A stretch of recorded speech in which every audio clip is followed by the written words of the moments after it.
accessible to everybody no matter what the circumstances.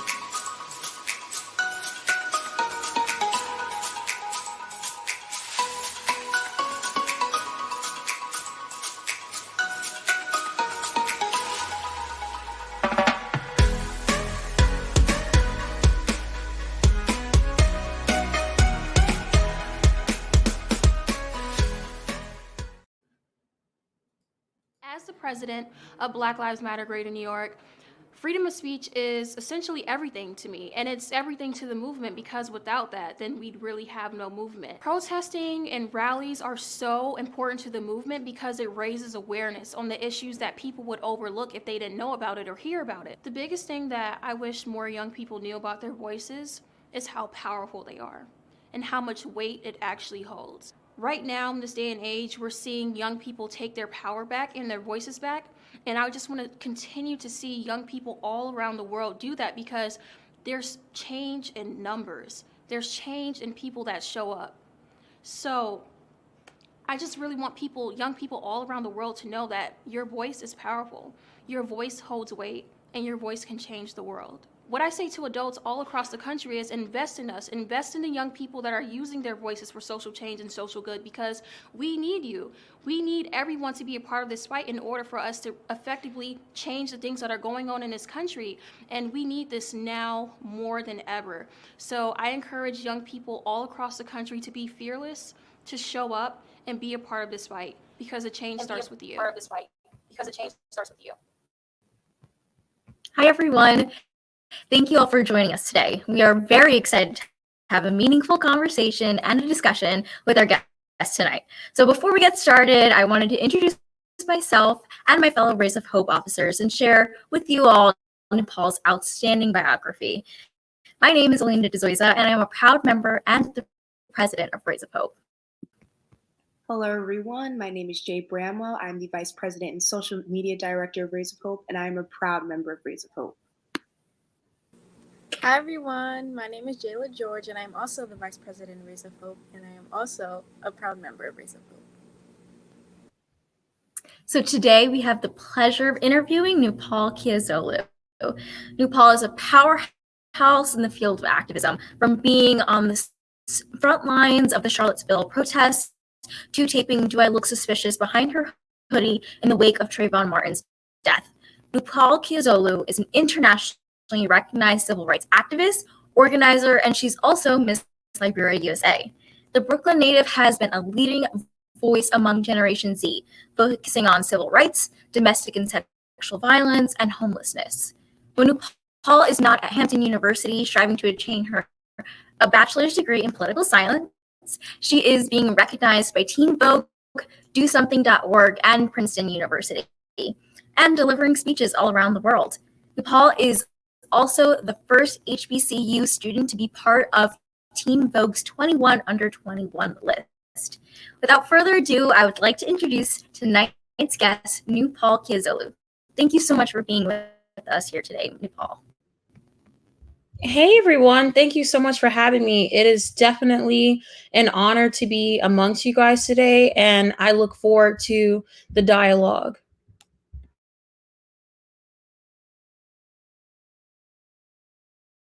So we're going to start with our first question that we have for you.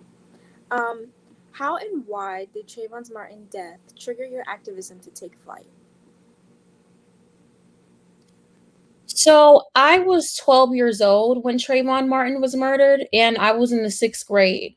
And for the first time in my 12 years of living, I was forced to come face to face with what it means to be young and Black in America.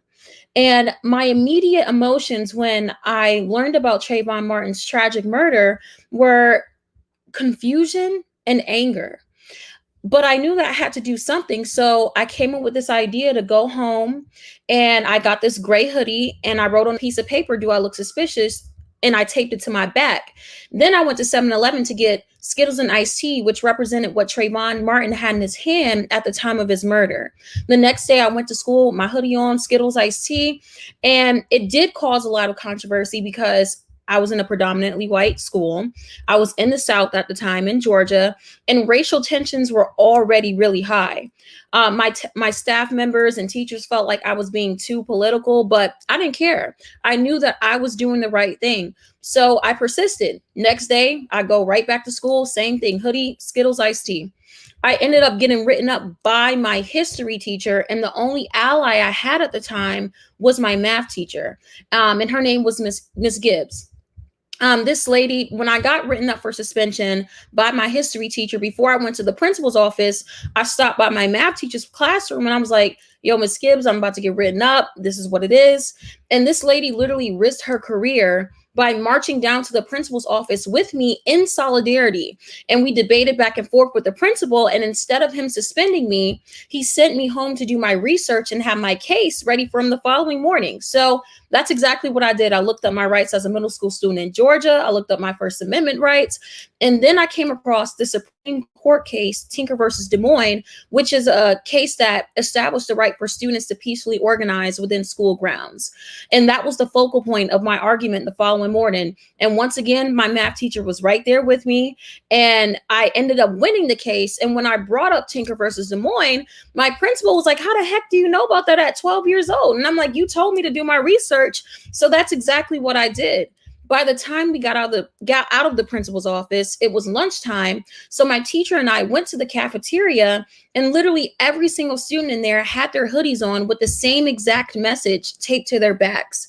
And at that moment, my teacher and I stood there and cried. And I knew that being an activist and organizer was my calling. And that moment was so it really shocked me, because I grew up as someone that was extremely bullied because I always stuck out like a sore thumb amongst my peers. But it just showed me that it does not matter where you come from, your voice matters and you can effectuate change. Thank you so much for sharing that with us. So I just kind of wanted to go off you being a student. So how has being an activist impacted you as a student? And also, while going to an HBCU, has your activism or the way that you have looked at your life changed since attending? Yeah, speaking of being a student, I was telling y'all earlier, I just got out of class. So that may be why I look a little exhausted, because right now I'm preparing for the LSAT. I am a third-year political science student at Hampton University, and I'm also on the pre-law track. And my being a full-time activist and organizer, as well as being a full-time student at Hampton University, is challenging. You know, it definitely can be physically, mentally, and emotionally taxing. But I really do have an amazing team surrounding me that keeps me up when I'm down. And it does take a lot of discipline. And it also takes sacrifice, because when you have big goals, it requires big sacrifice. So, you know, I'm not like the typical young person with everything that I do every single day. But I do still find time for joy. I do still, and I'm intentional about finding time for living in my youth. As again, I'm only 20 years old. And, you know, I would encourage young people everywhere that aspire to be activists or are activists, that it's okay to be a young person. It's okay to have fun. It's okay to pursue your dreams outside of activism. If you want to go to a party or hang out with your friends in whichever way you see fit, you can do that. And that does not take away from any of the work that you do as an activist or for the community. And in terms of attending Hampton University, which is a historically Black university that I am so proud to attend, it has changed my life in ways that you can't even put a price tag on. Walking in, I was, you know, I'm still young, but younger than I am now, trying to find my way in this world, still tapping into my voice and who I am as a leader. And Hampton University really, really helped build a really solid ground within me. It helped instill this confidence in me. Even further, it built me up as a leader. Hampton University is really, really big on developing leaders, and the programs that they have there at Hampton University do just that. So I'm incredibly grateful to be a Hampton University student, to be an HBCU student, and I'm glad that so many people around the world, not just in the United States, are seeing the impacts and the value of historically Black universities. And, unfortunately, it did take Kamala Harris ascending to the vice presidency's office for people to recognize that. And it shouldn't have, because HBCUs have played a pivotal role in not just US history, but world history, and has produced some of the brightest Black minds that we have ever seen touch this world. So of course I am proud of my fellow HBCU fam, Kamala Harris, for ascending to the vice presidency's office, but it shouldn't have taken that in order for people to realize our value. But just overall, to wrap it all up, HBCUs are pivotal to this nation, pivotal to this world, and I encourage you to look into them. I encourage young people everywhere to look into HBCUs because they are absolutely amazing and they're life-changing. And just to add, I am a first generation college student. So, this has definitely changed my life forever. And I'm forever grateful for my institution and for the alum that's around me. So speaking about how you know already, being a student at an HBCU, can you speak on maybe before getting to college? How is that decision-making process, and why did you choose to go to an HBCU, and why did you know back then at 18 years old or 17 years old when you were applying, why it was important to be applying to these institutions? Yeah. So my college process and acceptance journey was definitely not the easiest. It's one thing to get in there, but to get accepted on paper, but to actually get there is a whole nother thing. And it was a struggle for me as a first generation college student coming from the hood. I'm from Brownsville, Brooklyn, which is the poorest part of Brooklyn, New York, and one of the poorest congressional districts in the nation. So there are so many different barriers that young people like myself have to go through in order to make it to these elite institutions, because Hampton University is in the top 3 for the best historically Black universities in the country. So there are barriers that prevent many people that come from communities like myself to make it to these institutions. And my one of the primary parts of my work as a student activist and organizers to make these spaces more accessible to people like me and you all from all over the country. So, I remember getting accepted on the spot at they held an on-site admissions event at Columbia University, and on December 10th, 2017, I always remember that date because this is the day my life changed forever. But I was accepted on the spot. And I remember going into the interview room and my nerves were just all over the place. My mom was there. She was nervous.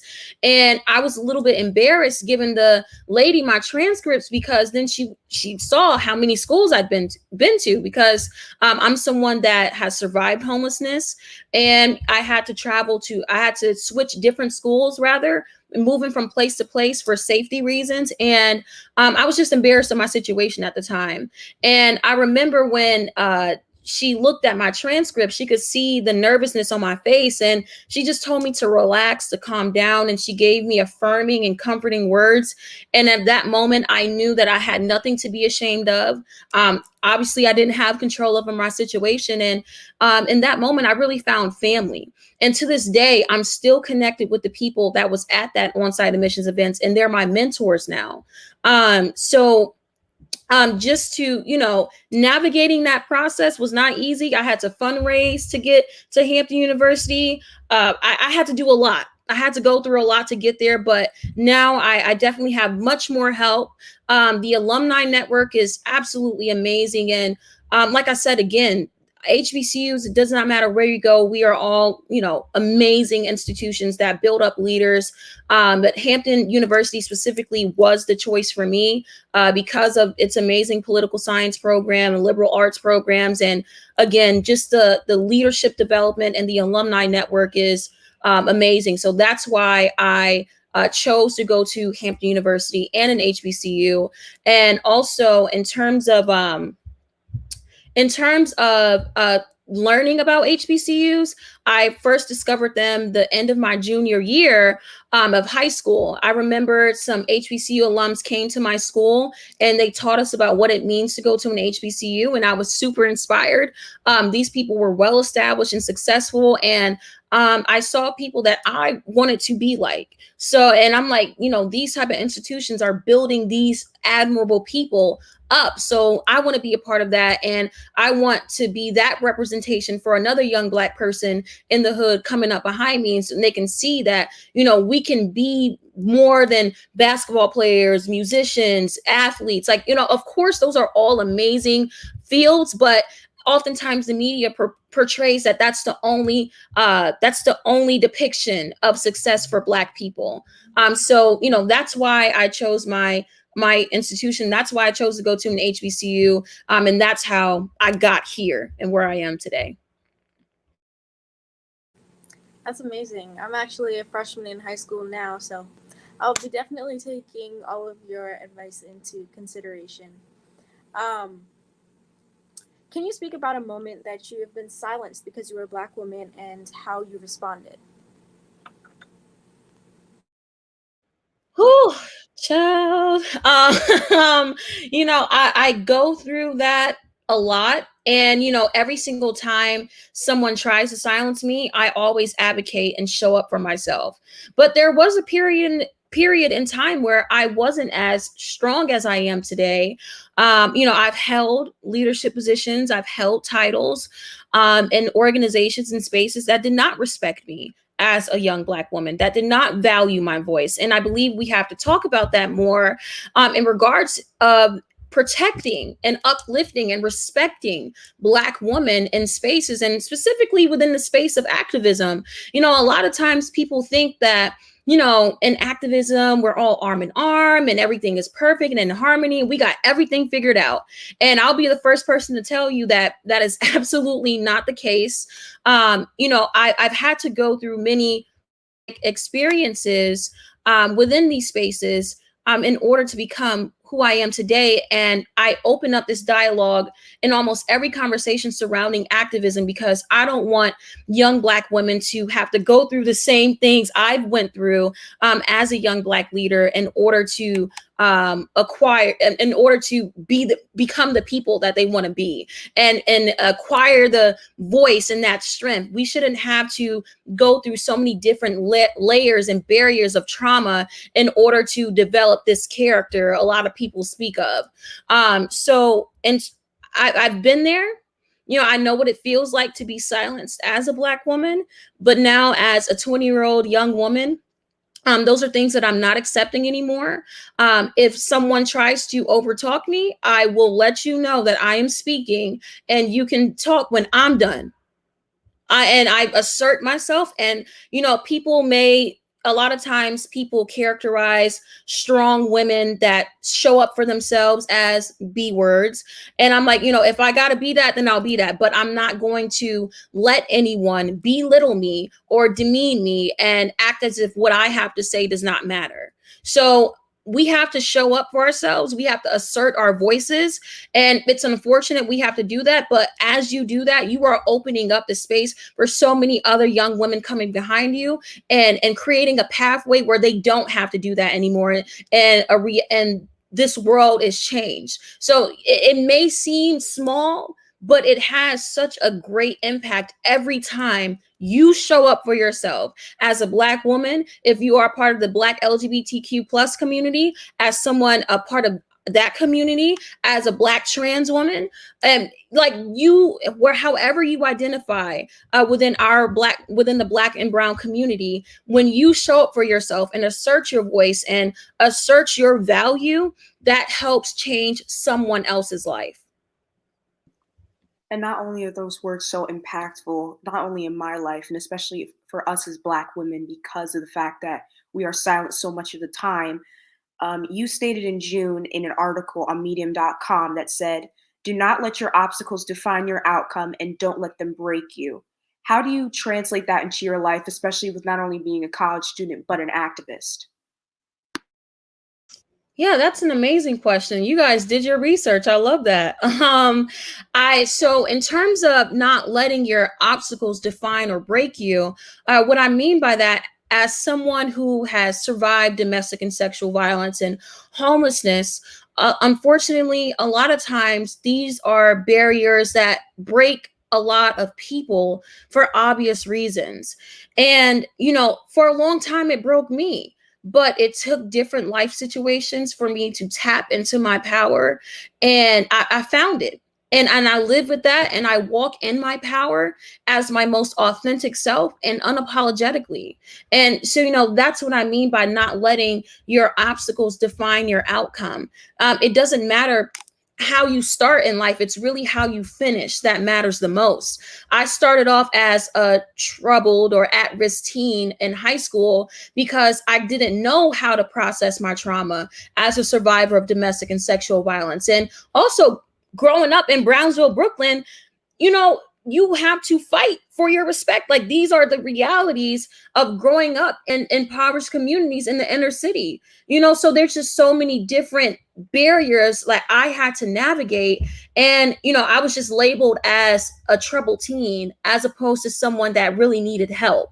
And, I thank God that I was able to grow from those experiences and be able to tap into the leader that I am today. And my life is really a testimony to the saying, it does not matter how you start, it's how you finish. Because there was a lot of people that lost faith in me. There was a lot of people that didn't believe in me. I had family members that gave up on me, but it just took the right people investing in me and believing in me and reaching out for help and getting the help that I needed. That helped change my life. So yeah, that's what that means to me. That is very important for a lot of people to hear, especially now because of all of us going through so many different things in society and everything. But you were arrested this past summer in Louisville, Kentucky for peacefully protesting. What thoughts were going through your head, and what advice would you give a young adult, a teen or a young adult in the same situation? Yeah, so 0 out of 10 recommend jail. It is not fun. It comes with the territory. I was expecting to be arrested in New York. Like, I was never in a million years could you have told me my first arrest would be in Louisville, Kentucky, in the deep South. It was a hot mess, but I'm glad that I was able to get through it. I was arrested along with 86 other revolutionaries, and when we shared that jail cell, I found so much power in each and every one of them, and they really helped change my life forever. Like, that experience is something that I will never forget. And I remember when I was arrested, the immediate thoughts in my head were, first and foremost, I'm proud to be here. I'm not ashamed. I knew that this is something that comes along with the work, unfortunately. And I knew the reason behind my arrest was on the right side of history and still is. So I was never ashamed of being arrested. And I wear that with pride.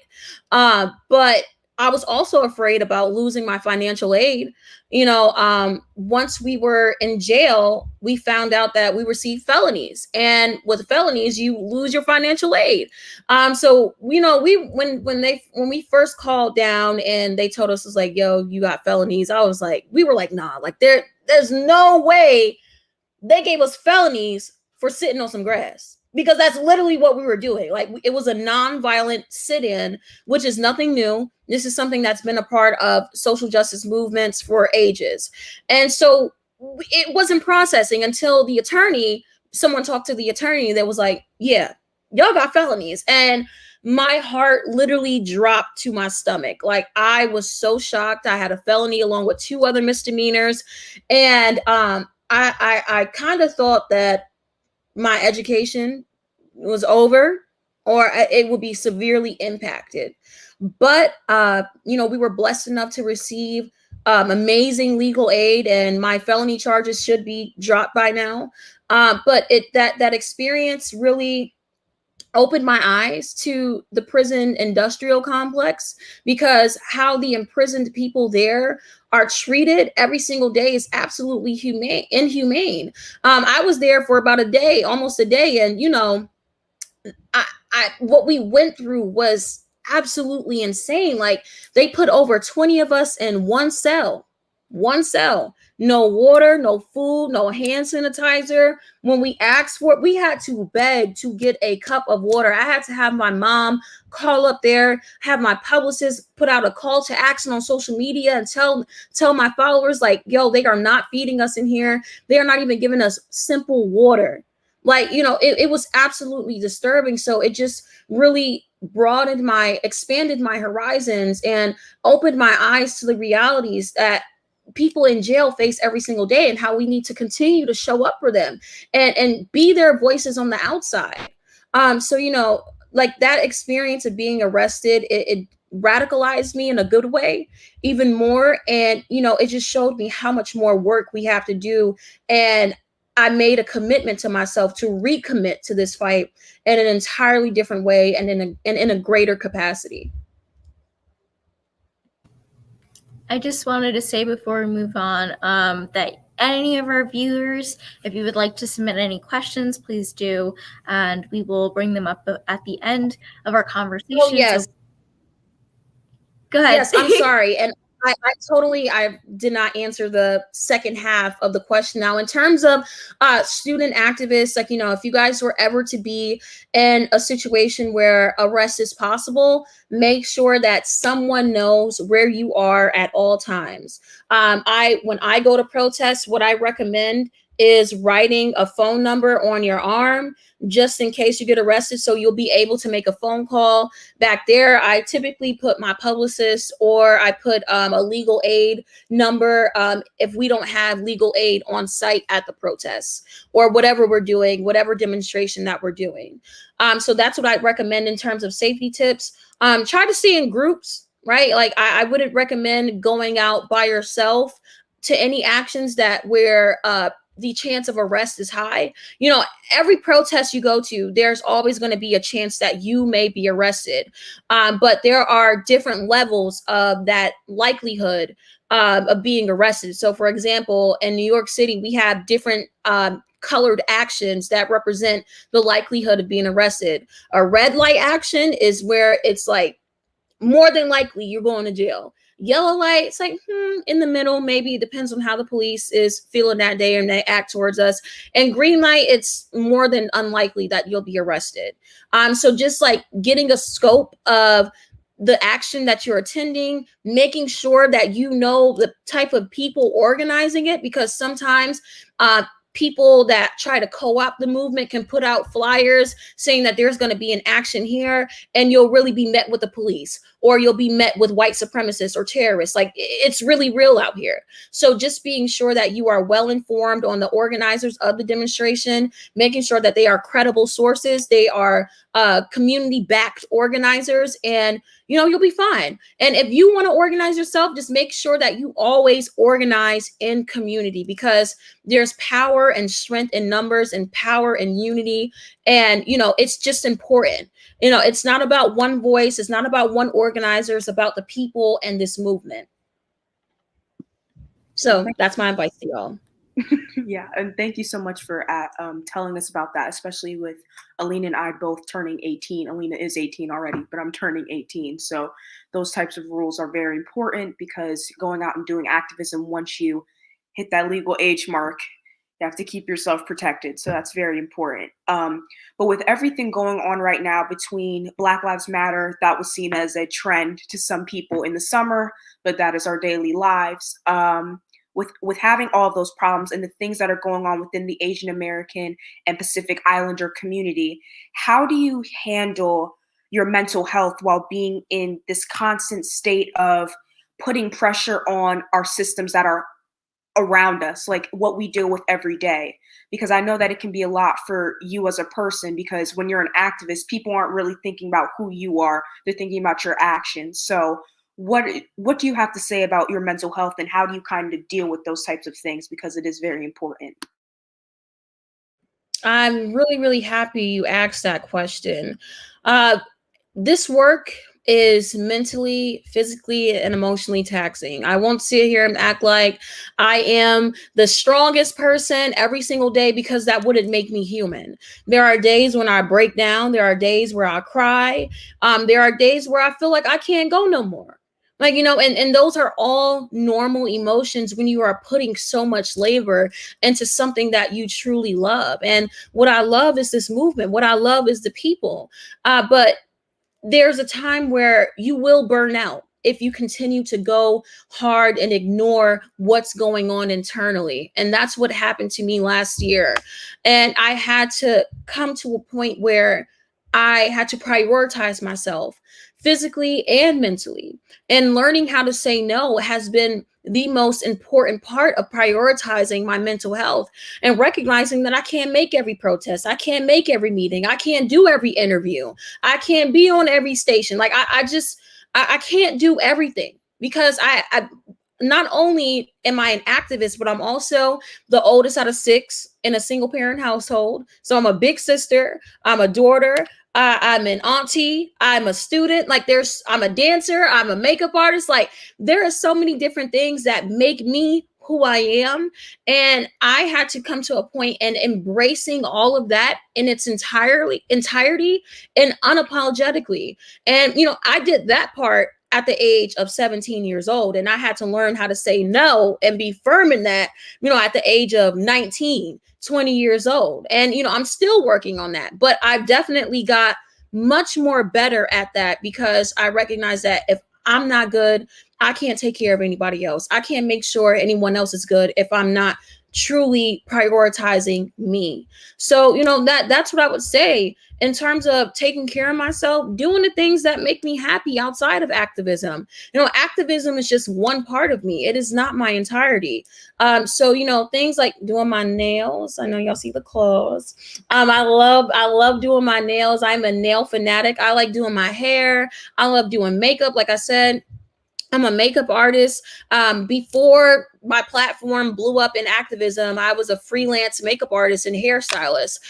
So there's just so many different things that make me me. And I just, prioritize joy as much as possible, because Black joy is revolutionary as well. Rest is revolutionary as well. And as I'm speaking to y'all, I'm reminding myself of these very things. So, those are some things that I do to take care of myself, prioritize my mental health. And I'm also going right back into counseling. Mental health is very important. So I'm seeking Black therapists right now.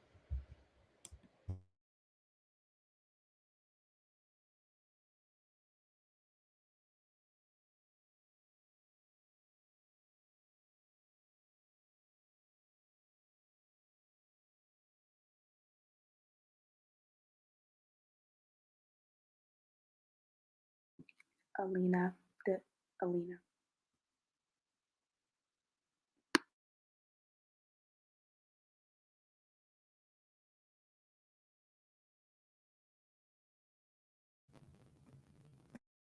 Oh, I've been talking with. It's muted. I'm so sorry.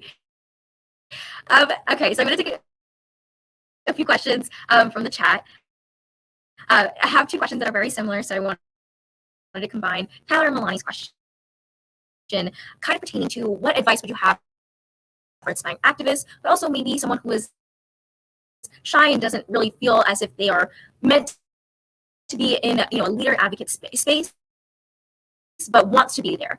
So would you be able to give some advice, a necessary first step, or what you would give advice to young people who are wanting to get involved in these types of advocate and leadership fields? Oh, okay. You were going in and out, but I see the question. It popped up. So if I'm correct, I'm answering. If someone is shy but wants to be a leader and advocate, what advice would you give as a necessary first step? That's okay. Yeah. That's so Yeah, so when I was in middle school, I was very I was shy, but not because that was my natural personality trait at the time, but because I was bullied into silence. So I didn't feel comfortable showing up as my most authentic self. I am someone that's very reserved in real life. Believe it or not, like I'm just a very calm person. I am pretty quiet. Believe that or not, contrary to popular belief, because I am an activist and I'm always speaking everywhere. But yeah, I'm just really reserved and cool in real life and calm. But in terms of, tapping into your voice and your power, I would say that one of the most important parts of this work is education. So you have to educate yourself on whatever cause that you're fighting for, and that will build more confidence within yourself because you will be aware and educated on the issues that you are speaking to. And the best way to advocate for an issue is to know about it. So I mean, that's as simple as it gets. It's not something that's incredibly hard or anything. It's not no magic recipe to it. But also practicing positive affirmations every single day, because the same way we can program ourselves to believe the negative thoughts is the same way that we can reprogram ourselves to believe positive thoughts about ourselves and really be kind to ourselves. So every single day when I wake up and before I go to sleep, I look in the mirror and I say that you are worthy, you are beautiful, your voice matters, and everything you have to offer in this world is absolutely amazing and it's absolutely needed. And so whatever positive affirmations you have that help keep you up every single day, that helps you get through the day, recite those to yourself repeatedly, and do it to the point where it outweighs any negative thoughts that you may have in about yourself that prevents you from showing up as your most authentic and true self. Because like I said earlier, we can reprogram ourselves to believe that we are worthy, to believe that we are worthy enough to show up in this world and change this world, and our voices being powerful. So that's the advice I have. Educate yourself, whether that's reading. Reading is super important. I know a lot of people these days don't want to pick up a book, but I'm telling you, like, it will pay off. That taking that time out to really open up a book and read what the people before us have wrote in terms of navigating this movement, that will take you a really long way. Watching videos and documentaries, speaking to elders and speaking to others around you that are in this space, just gathering as much knowledge as you can. And learning is a lifelong process. Every single day we're going to learn something new. I don't know all the answers, and that's why I go to others. And the power it's really powerful to recognize as a leader where you fall short, because we all have areas in life where we fall short, and that's okay. That's what makes us human. So where you may not know something, or where your cup is empty, someone else could go fill that, and vice versa. And that's how you build and work in community. And that's what a true leader is to me. Being humble enough to know that I don't have all the answers, and I'm going to look and work and build with someone else in order to acquire the answers and the solutions that I'm looking for. And it makes our community better as a whole. So that's what I would say to answer your question in terms of tapping into your power and being a leader. Like that's really what it means to me. And I hope that resonated with you. And like I said before, your words are so impactful. So everything that you're saying, I hope that everybody's taking it in, because speaking with an activist like yourself, it's very important for us to hear the words from somebody that's not only an activist, but younger like us. It's very amazing to see somebody that's in your position, because we can look up to that and look towards that as our future. So how do you think that Thank you. social media with our day and age in the 21st century, how do you think that it's had an effect on all of the movements when it comes to, like we talked about earlier, the AAPI community and Black Lives Matter and the Latino community, all of their many facets? How do you think that the way that we consume our media with activism has affected it? And would you say that it's different now because of the way that things happened in the 60s or the 50s or the 40s compared to now? Um, social media has played a pivotal role in this uprising, specifically within the Black Lives Matter movement. You know, so many young Black organizers like myself have used tools like Instagram, Twitter to amplify the needs and demands of what we're trying to fight for and what's happening on the front lines. So, you know, overall, I would definitely say that social media has played a key role in the amplification of this movement, because we've been able to galvanize millions of people around the world in the name of Black liberation, in the name of justice and equity. And if you would have told me 2-3 years ago, because I was doing this work before it was trendy, that this many people would show up for Black folks, I would have called you crazy. Because, you know, as an organizer, you know, sometimes it gets lonely, you know, and when you don't receive the same support that you put out there time and time again, it can get hard and it can get a little discouraging. But I'm just so glad that, you know, we were able to galvanize so many people. And, you know, this movement has woken so many people up. In terms of, now it can get performative at times, right? So we can be real. Social media, that there's a nuanced conversation when it comes to describing how social media and activism intersect. Now, the bad side of it, I guess you can say, is the performative activism that oftentimes come out of this through social media. For example, the Black squares. As an organizer, when I saw the Black squares, I'm like, oh my God, no. This is literally blocking out all the resources that we're trying to put out right now. And then you're hashtagging Black Lives Matter while putting that Black square. So you're just filling the algorithms with Black squares, and all of the resources and things that we needed were getting blocked out by these Black squares. So that's where, you know, social media activism can become performative. And that's why, you know, we just have to continue to hold ourselves accountable, you know, with everything that we put out on social media, in terms of the social justice work in this space. But again, you know, those are things that can be corrected through accountability and restorative justice measures. But like I said, overall, I definitely believe in the power of social media when you use it for the right thing. And that's what separates us from the civil rights movement back in the 60s and 50s, because they didn't have iPhones, they didn't have Galaxies and all these things that we use today in order to amplify the work that's happening on the front lines. And it's an advantage for us because we can connect with people all around the world, not just in the United States. Like, I've connected with folks in France, Britain, Africa, like everywhere. This movement is so global. It does not just reside in the United States. So yeah, I definitely believe that when used correctly, social media is powerful. So yeah.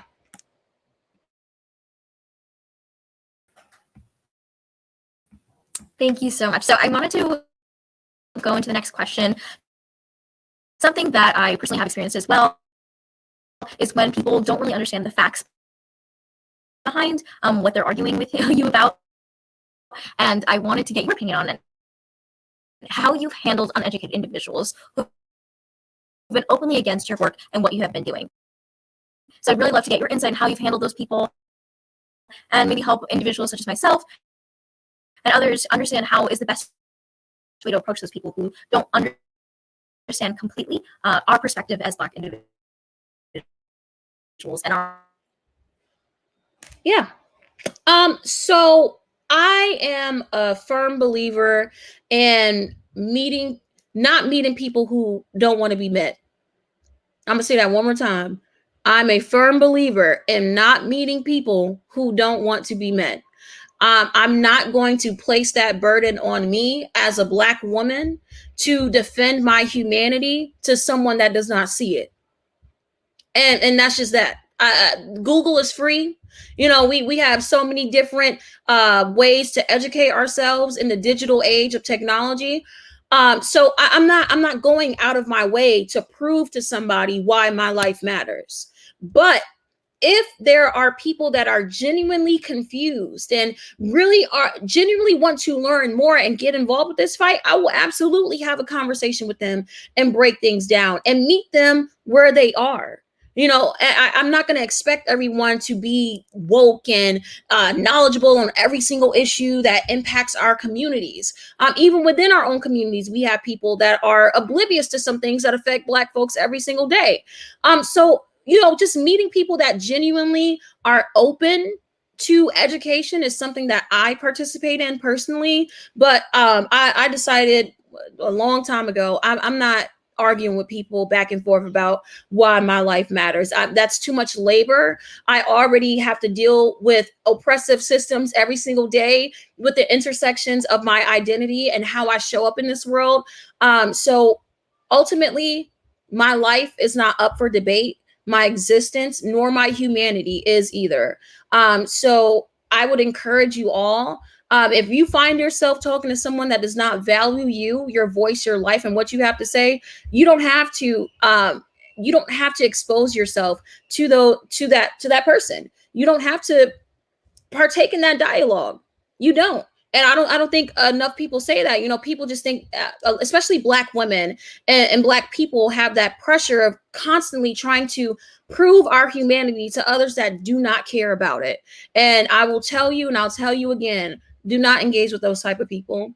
Engage with people that truly care about you and truly want to hear what you have to say, instead of minimize and trivialize every single sentence that comes out of your mouth when you are describing your experience. Thank you so much for that. Our next question is, how do you envision our country's advancement of racial equality in 10, 15, 20 years in the future? With Generation Z and so many young leaders like yourselves on this call right now, I have so much hope for the future. I believe that we will be in a more equitable space, and I'm intentional when I use the word equitable, because equality is not enough. Equality is just being able to sit next to a white person. Equity is not only having seats at the table, but building our own tables and bringing chairs along so we can have other folks come with us. So that's how I envision our country and this fight for racial justice in the next 10 to 15 years. I don't think things will be perfect, but I definitely believe that things will be so much better than they are now. And we are building a better future for the next generations to come. And one of the most valuable lessons this movement has taught me, and this new uprising has taught me, is that we're not just doing this work for the future. Because oftentimes when people ask me, why are you doing this work? I'd be like, oh, I'm doing it for future generations of young Black people so they don't have to go through what I've go through, X, Y, and Z. And then I came to a realization that I'm not just doing this for future generations. I'm doing it for the present as well, because if we don't take control of our present, we won't have a shot at the future. And thank you so much for answering that. So we're actually going to go to the chat because that was our last question. I know we only have a few minutes left, but we have some more comments coming in. And Alina's mic is doing a little wonky thing right now, so I'll just be speaking for her right now. So from Tyler Douglas, and she's on YouTube, she says that since you were arrested for a nonviolent sit-in on the grass, how did you feel about the passive response to the Capitol riots that have taken place on January 8th? Man, listen, when I saw those terrorists, because that's exactly what they are, when I saw those terrorists storm the US Capitol and walk out alive, majority of them untouched and unarrested, I was fuming. Like, I was absolutely infuriated, because I know, as a Black activist and organizer, if I did that, I would be in jail or dead. It's no in between. So it was just so crazy to not only see white privilege at work, but white supremacy. I feel like when a lot of people were saying, this is white privilege, this is white privilege, that was too passive in order to encompass this narrative that happened on January 9th at the Capitals. This was white supremacy that's embedded in our country's foundation at work. It's the same white supremacy that killed the black folks in South Carolina with that shooting.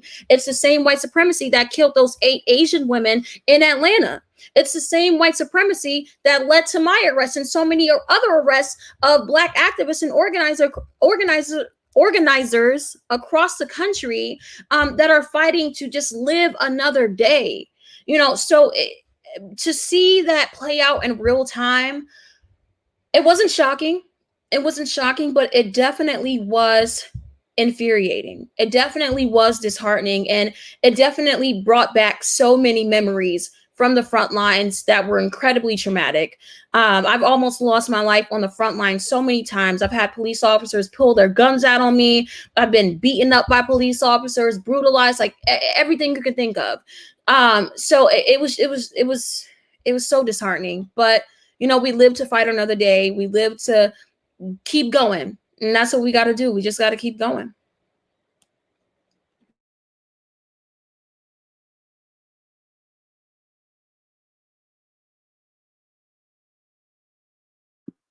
I'm sorry, we just have two more two, where we're combining them into one because we have a little bit of time left. We just wanted to ask you, this is from Adasia Johnson and Chanel Booker. What advice would you give on time management as someone that juggles both activism and school? And also, what type of classes did you take in high school to help with your acceptance into Hampton, since we have a lot of kids that want to go to HBCUs? Okay, so for the first part of the question, in terms of time management, that is a work in progress. Like, you find different tips and tricks every single day to help better your schedule and how you manage it. So for me, my team, my mom, they play a huge role into helping me manage everything. And what I do personally, I set out blocks within my schedule. Like I have to do this, and this at these times. I give myself deadlines. And more importantly, I mean, it may not be popular amongst many, including myself. I'm not a morning person. I am not, like, at all. Like, I'm really not. I'm like, but I wake up early every single day.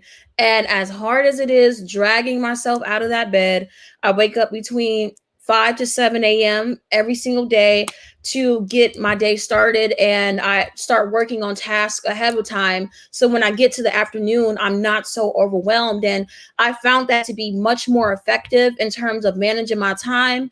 And I give myself a break on the weekends, even though my body literally wakes me up at like 5, 6 a.m. every single day, because I've been doing this since I was a kid. Like, my mom used to wake us up super early for school. So I'm already programmed into waking up early, as much as it sucks for me.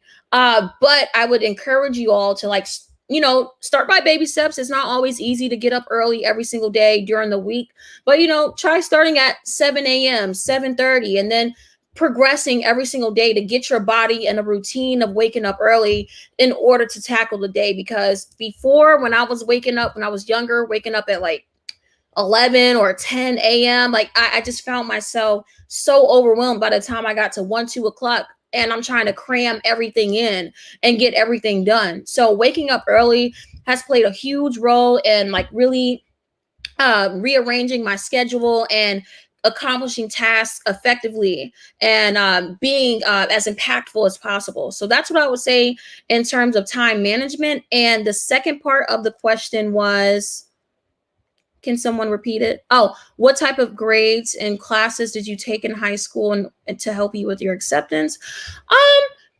What type of, okay, so in high school, I did take AP history. I'm a huge history fanatic, so that's my thing.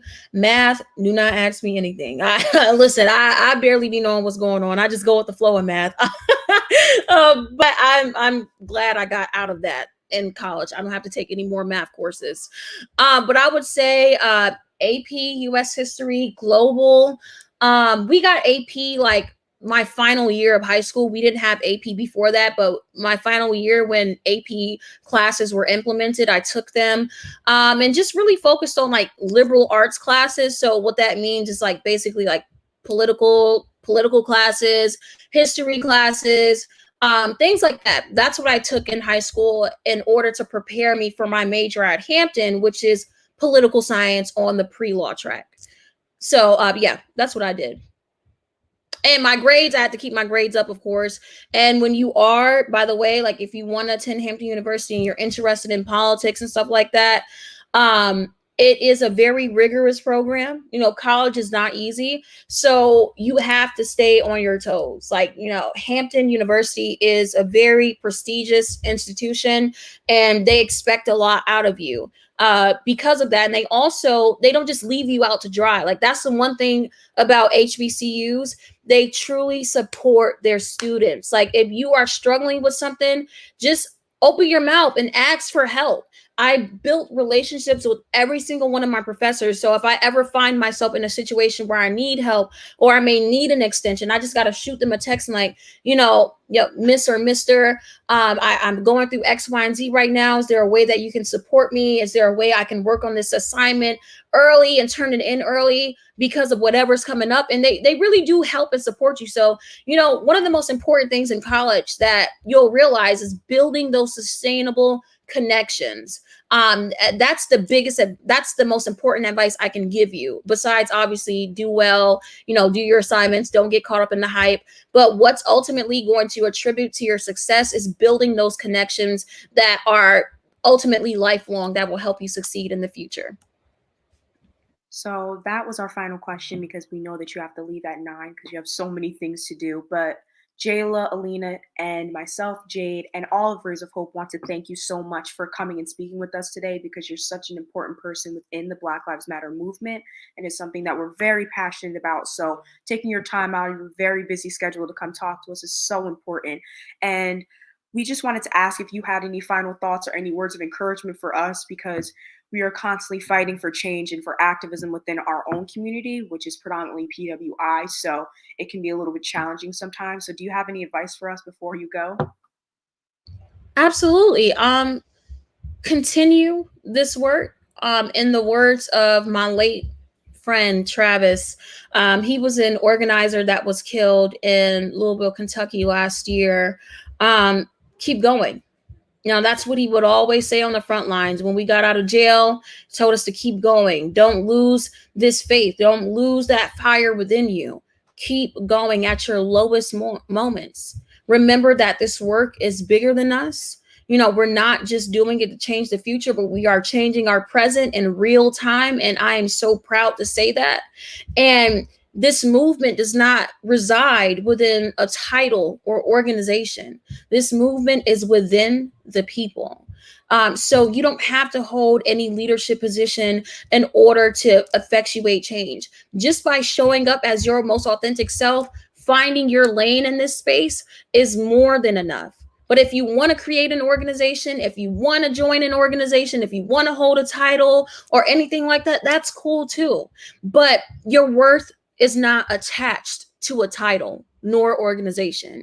So I really want to emphasize that. That's what's on my heart right now to tell you guys. And, we have so much more work to do, but together we will get it done. And I believe that Black liberation is on the horizon because of young folks like yourself on this call and everywhere around the country. And once Black people are free, everyone else is free. And history has shown that time and time again. So I just want to encourage you all to keep that faith up, keep that fight up, and remember to be young. Remember to live in your youth as well, because we only get that once. And I love all of y'all. Thank you so much for having me. And I look forward to seeing all the amazing things you guys do in the future. Thank you so much. And we also wanted to ask you, how can we continue to follow your work on social media? Because that is your main platform. Yeah. So you can find me on Instagram and Twitter at Nupol, my first name, NUPOL_justice. As soon as you type my first name in, it'll pop up at the top. And yeah, that's how you can keep up with me. I'm always posting. I'm always putting different calls to actions and amplifying others. So, just stay up to date on my page. And I'm more interactive on Instagram as opposed to Twitter, because Twitter is a very weird place, and I'm not really fond of it. But Instagram, that's my thing. So if you shoot me a DM, I'll be sure to respond as fast as I can. Yes, and we just wanted to say once again, thank you so much for coming tonight and for speaking with all of us and everybody who's watching on the live right now, because you're just so important and impactful within our community. So just thank you again for taking the time to speak with us tonight. And we are actually hit 9 o'clock, so that's even better, so you have time for the rest of your night. So thank you so much. No problem. Thank you so much. You guys have an amazing night.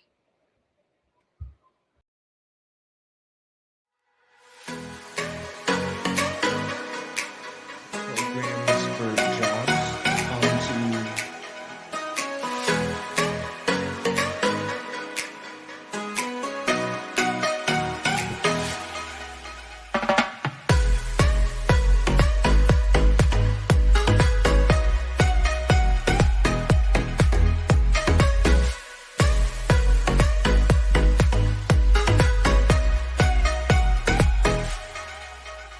Be accessible to everybody, no matter what the